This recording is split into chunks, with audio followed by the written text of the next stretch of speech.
yayna noqon guushaadu mid iska hadal uun ah oo bilaa qorsho ah kaliya tooq iyo faan uun ah.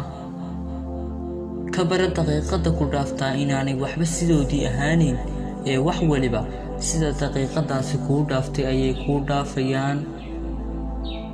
guushu uma baahna kaliya dhiiranaan iyo xamaasad uun ee hubsiimo iyo la tashiga dadka khibradda leh ayaa ah midda ugu muhiimsan.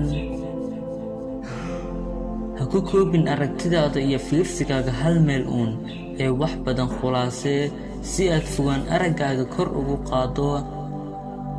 fursadda ugu muhiimsan ee aad haysata ayaa ah in aad hadalka ku xifdiso bartiisa ka hor inta aanu soo bixin, ee haddii uu mar soo baxo sooma laabanaya ee ogow.